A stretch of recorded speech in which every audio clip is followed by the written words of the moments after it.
Hey everybody, this is Queenie Clem with Queenie's Book Talk and Reviews.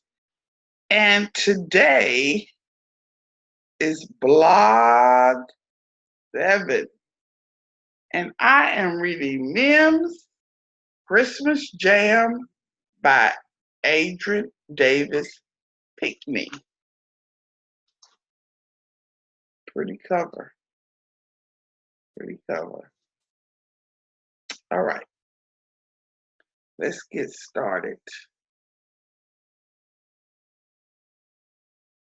The flap says, the best part of Christmas is the whole family savoring Mim's belly yum jam.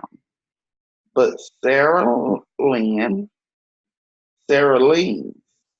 and Ross's bellies aren't humming this Christmas. They miss their pap, something awful.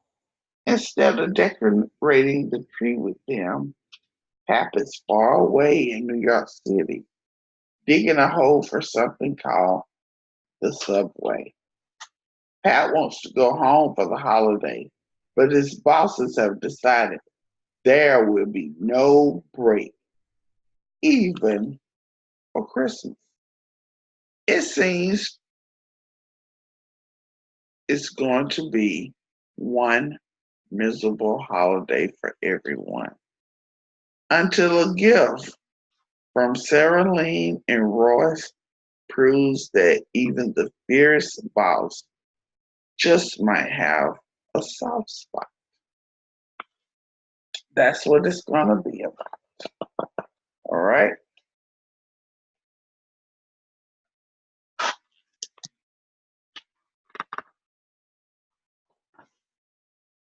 Let y'all look at the pictures first.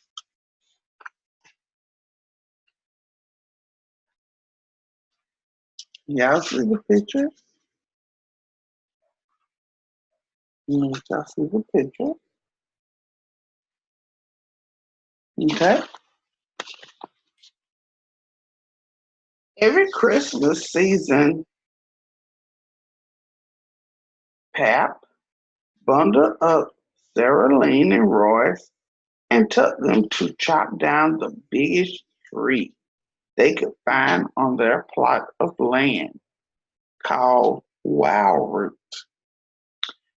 No matter how far they went, Pap claimed he could smell Mim's belly rub jam bubbling on the stove. Belly rum was Mamie's specialty jam, which she made to serve with Christmas Eve dinner. Pap would take a big sniff and say, there ain't nothing like a batch of belly hum, Then he started whistling a deep, hooty tune. Mim's jam had a way of doing that to people.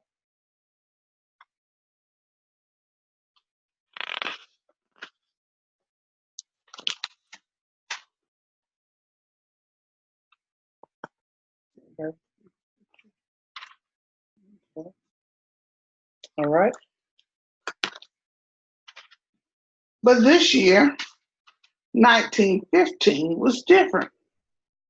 Pap was off in New York City digging a long, wide hole for something called the subway. The holiday season wasn't the same without Pap. It was plain miserable. No tree, no whistling, no fun. If Pat was here in Pennsylvania, we'll be searching wild root for the biggest tree this side of Scarton. Ross whined, but he ain't here, Sarah Lane said. Mim hugged the children tightly. We still got my belly hum, she reminded them, and we can still decorate even though we don't have a tree. Let's make a batch of belly hum for Pap. Spruce it up real nice, like a present from the mirror tale.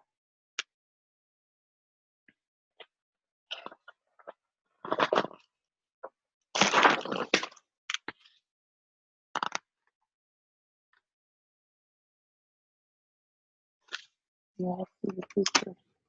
I hope they come in clear. All right. The recipe for belly hum had been in my family since slave time, Mim told her children. Lots of other folks have tried their hand at belly hum. Nobody but my very own blood kin can give the jam the special thing that makes it sing inside your belly. Family pride and the love we have for one another are the main ingredients. When jam, when the jam was just right, Mim sealed the jar tightly with wax and a square of missum. Sarah Lean, Sarah Lean wrapped up a spoon in comics in the comics page of the Trixton Register. Royce decorated the jar with a sprig of pine. Then he sent the jam to Pap.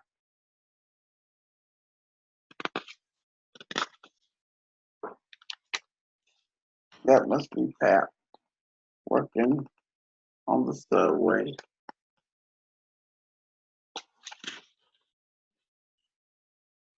Far away out in New York, Pap worked underground with a crew called Sandhawk. They did tunnels behind the city in a cramped, smelly place with sewer lines, water mains, and the threat of drowning all around them. While they worked, drillers at a nearby site blasted through bedrock with the sticks of dynamite. The explosions hurt Pap's ears. His shoulders ached from swinging a pickaxe and lifting heavy rock, and his heart ached worse for missing Mim and their kids.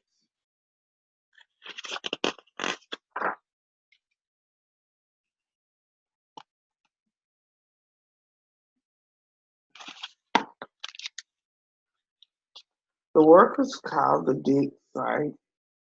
Two bossy foremen, Mr. Mead and Mr. Evans, mean and evil, every day, all day.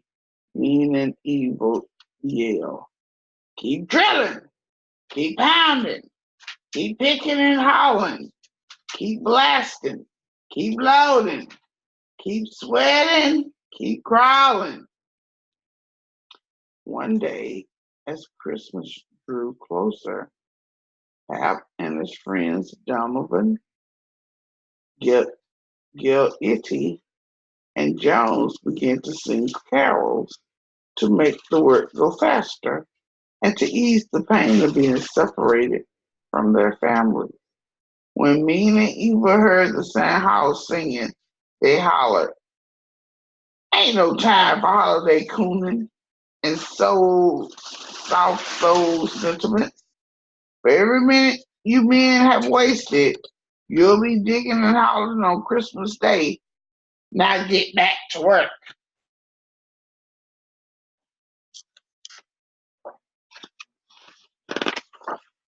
These are it's a pretty book. These are pretty pictures.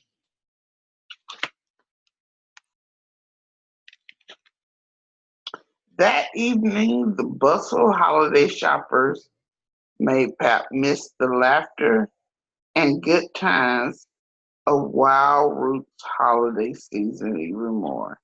And he was sure Miss Mim's belly hum jam. There wasn't one bit of warmth in digging a hole, not even an iota of fun in stealing stone. Pat wanted to go home, but his family needed the money he was earning, and now he wasn't even going to have rest on Christmas Day. Mm, mm, mm.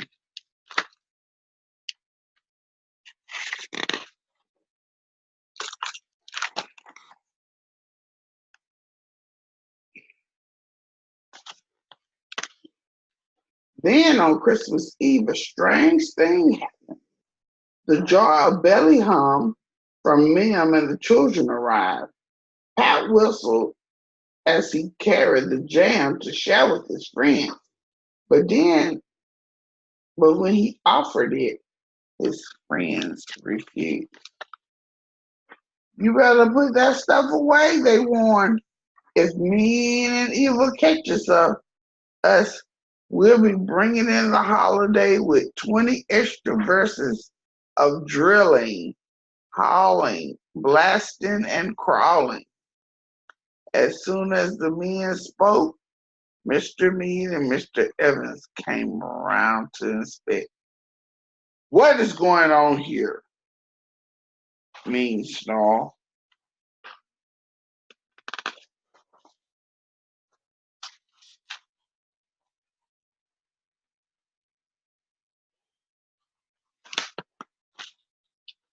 The foreman wore some serious frowns, but something had melted in Pap's spear of Mr. Mead and Mr. Evans. He put a firm grip on the jam jar lid and opened it with one twist. The delicious smell of Mim's belly hum filled the cold tunnel. This is from Mel and our youngin'. Best jam you ever ate. Belly hum jam. Means call it. Pap leaned in towards them both. I know you two aren't much for holiday spirits, but here, take a small taste of jam. Mr. Mead glanced at Mr. Evans. Mr. Evans looked at Pap like he had gone sick in the head. Mr. Mead said, how dare you even think of chowing down on jam? Mr. Evans grumbled, you're aching for a breaking man, but Mim's belly hum sure smell fine. Mr. Evans nudged Mr. Mead. How about we take just a teeny taste, he whispered. We can't waste no time sampling sweets.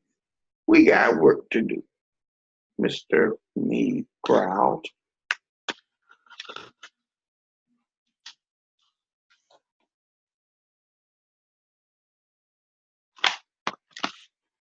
Before Mr. Mead could say another word, Mr. Evans plunged his finger into the jar and shoved a hunk of jam into his mouth. Mr. Mead's jaw dropped open. Then he followed. Then he then he followed the same way. No spoon, just his finger. Look at that fool trying to butter up the boss's guilty whispered. Ain't no butter in them too. They're harder than the steel girders that keep this tunnel from caving in, said Donovan. Jones sighed, meaning evil will work us until we're mincemeat. Pat watched and waited. The foreman was silent for a long minute.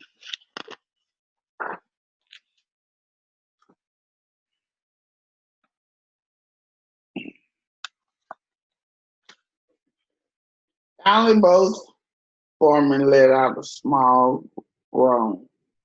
That there is a tasty jam, Mr. Evans said. Mr. Meade just nodded. He was too busy smacking his lips to speak. Then Mr. Meade and Mr. Jones smiled at the same time. Nobody had ever seen them smile. Mr. Meade looked over at the busy crew. Hey, you men, he shouted. Stop that. Stop it right now, I say. This dig site is closed. Closed for Christmas.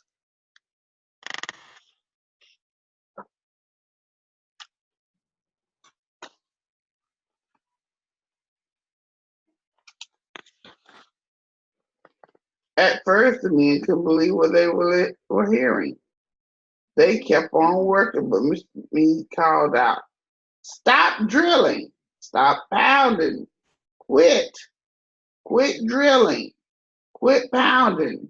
Quit picking and hauling. Quit blasting. Quit loading. Quit sweating. Quit crawling.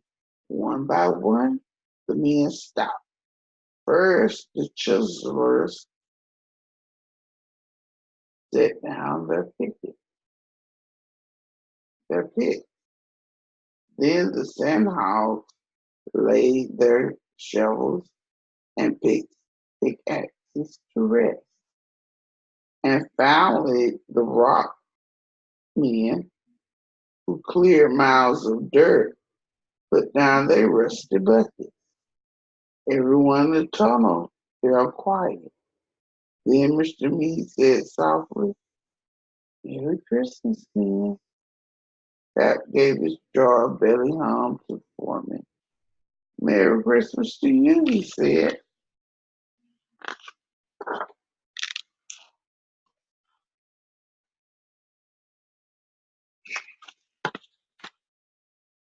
Back at Wild Root,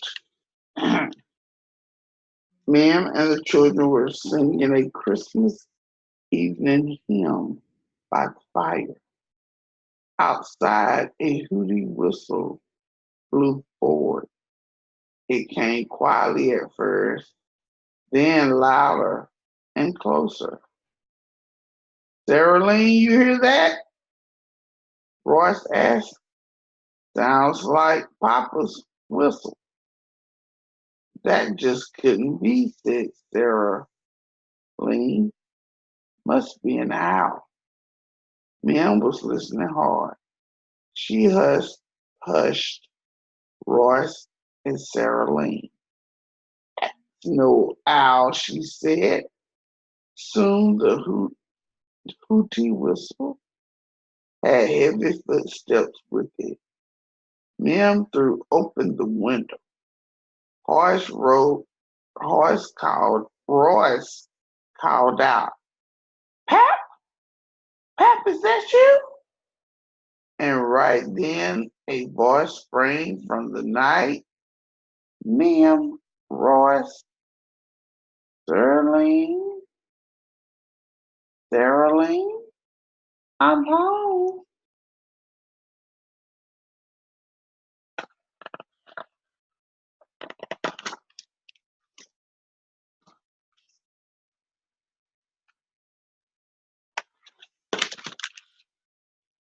It was Pap. He was with his friends who had a blue pine, a bridge slung over their shoulder. This is Gilead, Donovan, and Jones, Pap called. They come to share Christmas Eve dinner and to sample Mim's belly run.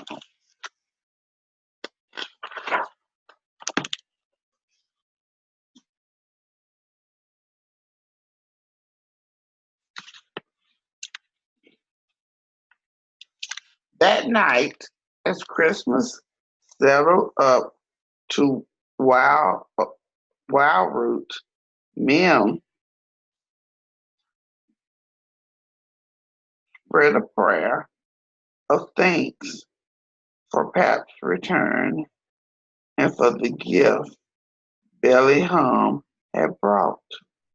Then everyone shared in the fun of decorating the tree and the joy of Christmas Eve dinner.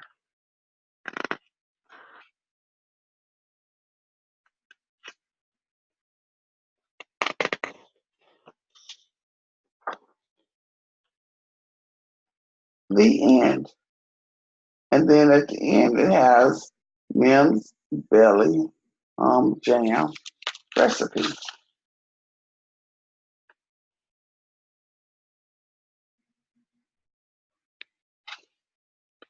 And that concludes Mim's Christmas Jam by Adrian Davis Pinkney.